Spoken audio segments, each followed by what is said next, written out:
Donc bonjour à tous et à toutes et bienvenue dans cette vidéo dans laquelle on va corriger les exercices du TD numéro 6. Alors le TD 6 c'était celui-ci, sur les fonctions mesurables. Alors le premier exercice, c'était donc on avait deux fonctions f et g qui étaient continues sur un intervalle AB. On suppose que f et g sont égales presque partout sur AB, il faut montrer qu'elles sont égales sur AB. Donc presque partout, c'est-à-dire f de x est égal à g de x pour tout x dans AB, sauf sur un intervalle E0 de mesure nulle de AB. Ok, donc j'ai juste recopié les hypothèses. F et G sont continues sur AB, F et G sont égales presque partout sur AB, et donc je veux démontrer l'égalité F égale G sur AB. Donc pour démontrer cette égalité-là, il y a deux possibilités. Soit on le fait directement, et donc on essaye de montrer que pour tout x de AB, F de x est égal à G de x. Bon, je vois pas trop pourquoi, là où c'est presque partout, pourquoi ce serait égal, ou avec la continuité, etc. Soit, peut-être plus intéressant, on va faire la contraposée, c'est-à-dire on va supposer que ceci est faux, donc que f est différent de g, et on va démontrer que f n'est pas égal à g presque partout. Ou sinon, une autre façon de se faire, c'est de raisonner par l'absurde en supposant que f est différent de g, et puis pareil, et cette fois-ci on va montrer une absurdité en supposant que f est égal à g. Alors là, moi je vais raisonner par contraposition. Donc je suppose que la conclusion est fausse, c'est-à-dire que f n'est pas égal à g sur AB, donc f et g ne sont pas égales sur AB, et je veux démontrer que f et g ne peuvent pas être égales presque partout sur AB. Ok. Alors ça veut dire quoi qu'elles ne sont pas égales sur AB? C'est-à-dire qu'il existe un réel x0 de AB pour lequel f de x0 est différent de g de x0. Voilà, c'était bien différent le signe ici. Et donc, je sais que la différence f moins g en x0 est non nulle. Alors pourquoi je vais faire f moins g différent de 0? Ça va être plus facile de manipuler cette fonction-là, d'accord?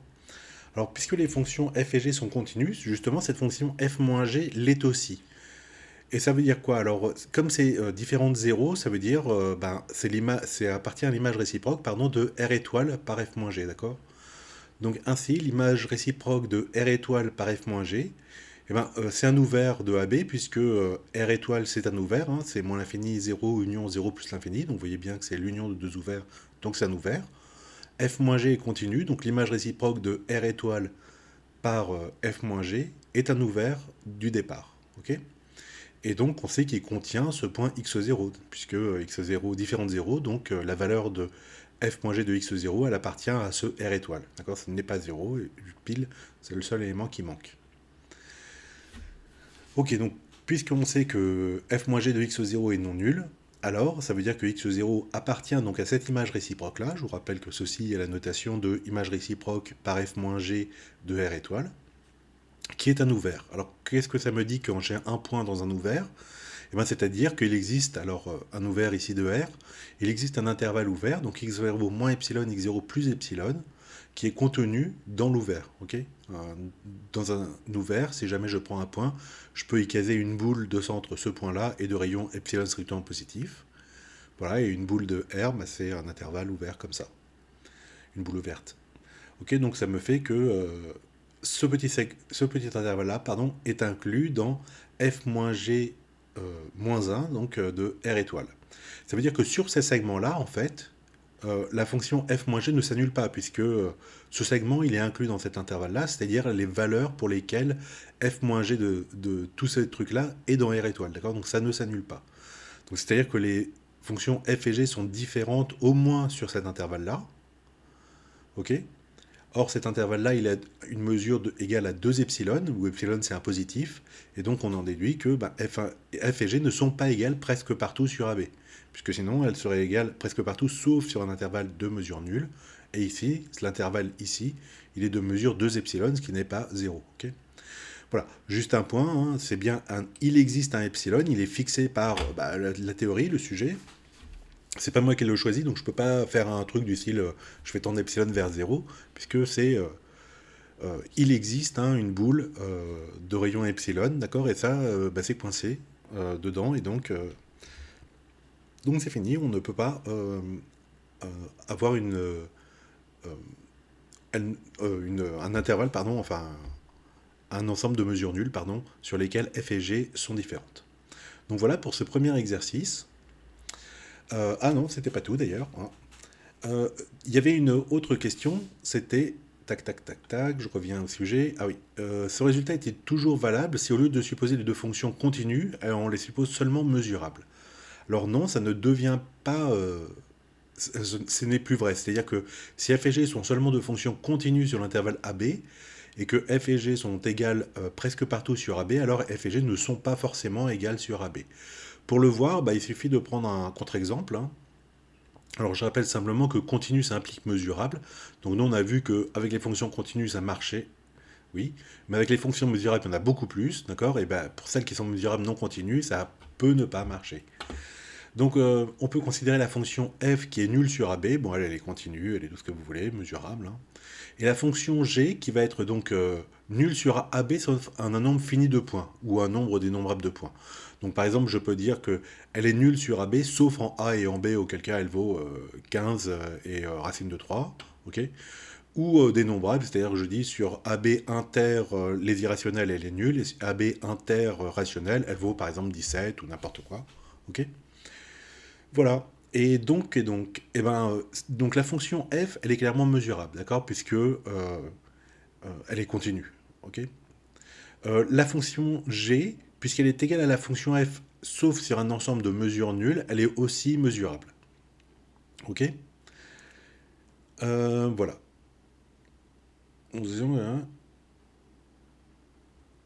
Alors ça, c'est presque partout sur AB. Voilà qui est mieux, d'accord. F et G sont égales presque partout sur AB. Par exemple, prenons juste l'idée que G, c'est nul partout, sauf en A, auquel cas elle vaut 15, d'accord. Donc la mesure du singleton A, elle est nulle, ok. Donc F est égal à G sur AB privé de A, d'accord. Donc presque partout sur AB. Voilà, donc les deux fonctions sont bien mesurables, mais elles ne sont pas égales sur AB, puisque f et g diffèrent en A. Il y en a une qui vaut 0 et l'autre qui vaut 15. Ok. Voilà. Ça ne se généralise pas aux fonctions qui sont juste mesurables. Ok. Voilà donc pour cet exercice numéro 1. Ensuite, exo 2. Alors, soit E et F, D et E, pardon, deux ensembles mesurables, et F une fonction définie sur l'union D union E. Prouvez que f est mesurable sur D union E si et seulement si f est mesurable sur D et f est mesurable sur E. Alors allons-y. Avant ça, donc je vais faire, pour faire si et seulement si, hein, je vais supposer la première partie et je vais démontrer la deuxième, et puis après on supposera la deuxième, on démontrera que ça implique la première. Ok. Juste avant, je voudrais juste vous faire un petit rappel. Hop, hop, qu'est-ce que c'est qu'une fonction mesurable? Donc une fonction définie sur une partie E mesurable de R qui vérifie pour tout C l'ensemble des x tel que f de x est strictement plus grand que c est une partie mesurable, ça, c'est ce qu'on appelle une fonction mesurable, d'accord. Et donc c'est vrai si jamais je prends les strictement plus grands que c, ou les supérieurs ou égal, ou les strictement inférieurs, ou strictement inférieurs ou égal. Une fois qu'on a l'un, on a vu qu'on avait démontré les quatre propositions ici sont équivalentes, ok. Donc, pourquoi je vous dis ça? C'est parce qu'on va faire appel à la définition, d'accord. Ok, donc première partie, je suppose que f est mesurable sur D union E, et je veux prouver qu'elle est mesurable sur D et qu'elle est mesurable sur E. Alors c'est pas très compliqué. Donc elle est mesurable sur D union E, ça veut dire quoi? Ça veut dire que pour tous C réels, l'ensemble des x appartenant à D union E tel que f de x strictement plus grand que C est mesurable, d'accord. J'ai pris la première ligne ici. Ok. Alors moi ce que je veux c'est montrer que par exemple c'est mesurable sur D. Il suffit que je fasse l'intersection de ça avec l'ensemble des x qui appartiennent à D, donc avec D hein, tout simplement, pour me retrouver avec l'ensemble des x appartenant à D tel que f de x est plus grand que C. D'accord. Et ainsi je devais démontrer que f est mesurable seulement sur D. Ok, voilà, donc je justifie. L'intersection de deux ensembles mesurables et non mesurables, alors lui on sait qu'il est mesurable parce que f l'est, D c'est par hypothèse c'est un ensemble mesurable. Donc je fais l'intersection de ces deux-là et c'est mesurable, ok. Mais l'ensemble des x appartenant à 2 unions E tel que f de x est plus grand que c inter D, c'est l'ensemble des x dans D tel que f de x est plus grand que c. Vous êtes d'accord que si jamais il y a un x qui appartient à E, il appartient pas à D, enfin qui appartient à E et pas à D, alors il disparaît à cause de ça. Donc ça vous donne. Or, cette intersection-là, c'est égal à l'ensemble des x dans D tel que f de x est plus grand que c. Donc on sait que ce type d'ensemble-là, pour tout C, est mesurable, et ça nous fait notre définition, hein, ça vérifie la définition de ensemble mesurable.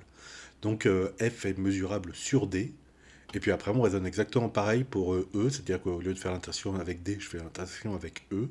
Ça va me donner ici l'ensemble des x dans E tel que f de x soit plus grand que C, et que donc f est mesurable sur E.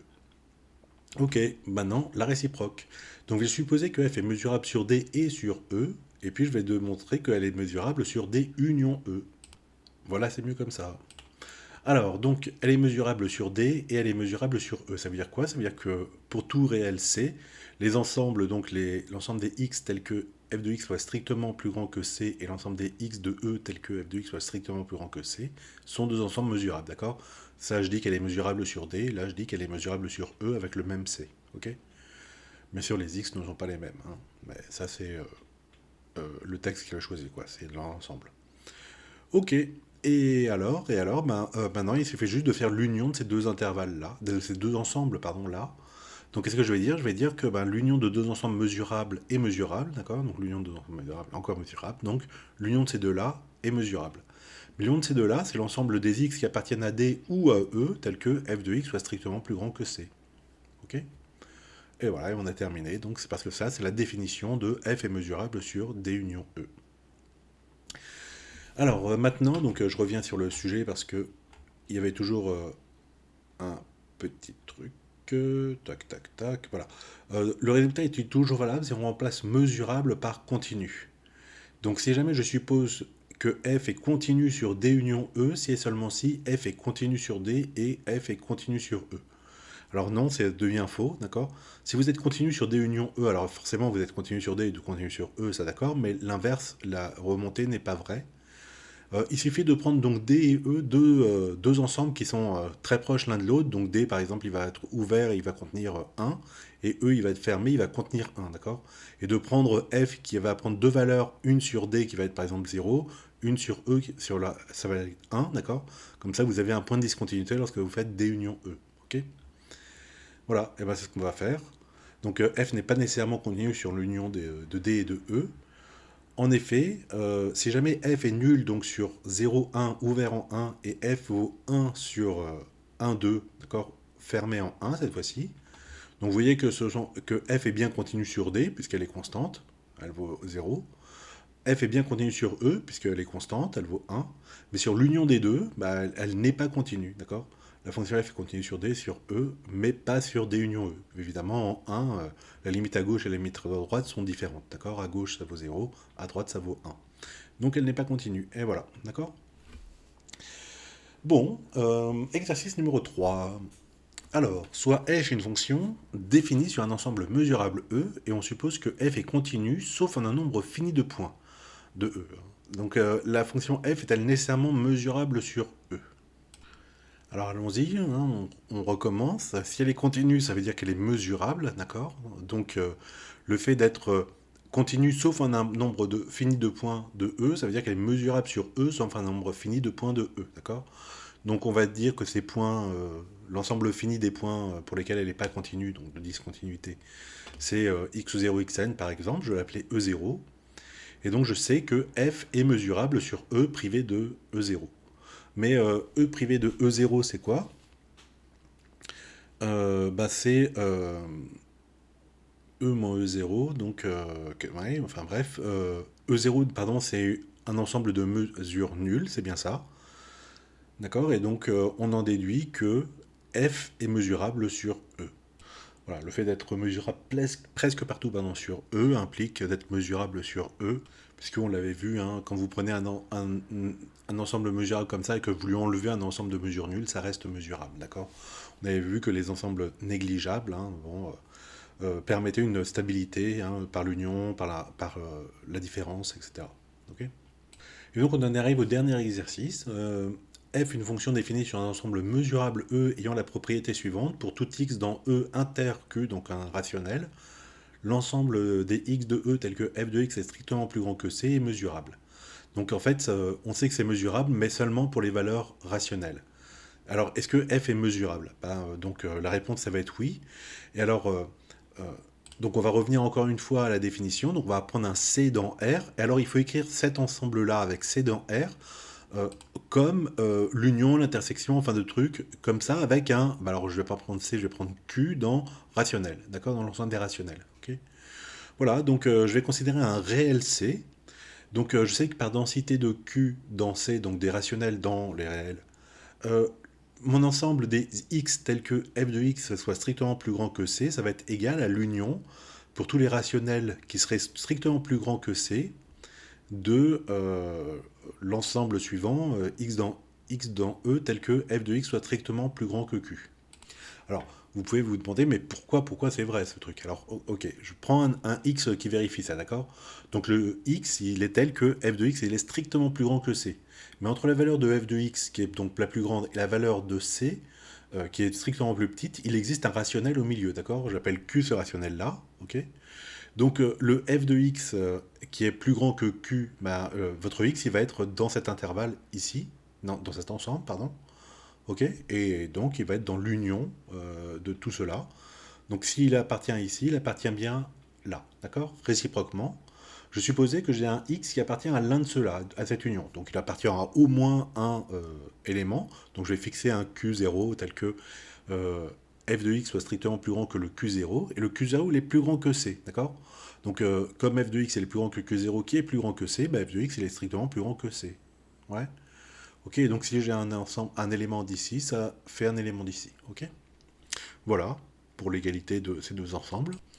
Et maintenant, bah, c'est terminé, puisque je sais que ces ensembles-là, comme ils s'écrivent comme des rationnels, hein, ils sont chacun d'entre eux est mesurable, d'accord? Donc je vais juste dire que l'union dénombrable d'ensembles mesurables est dénombrable. Et mesurable, pas dénombrable. Voilà, t'as mieux comme ça.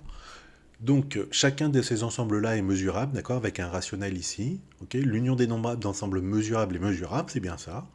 Donc cet ensemble-ci est mesurable, ok? Et donc on en déduit que la fonction f elle-même est mesurable. Donc voilà pour ces quelques exercices. Vous voyez que en fait c'était pas difficile du tout. Voilà. Et donc là c'est la technique d'écrire un intervalle comme soit union, soit intersection dénombrable d'autres intervalles dont vous savez qu'ils sont dénombrables, ok? Alors vous pouvez essayer de voir comment est-ce que vous écrivez inférieur ou égal ou des trucs comme ça, d'accord? Si vous voulez voir comment ça marche. Voilà, voilà pour ce TD, quoi, en fait. Très bien.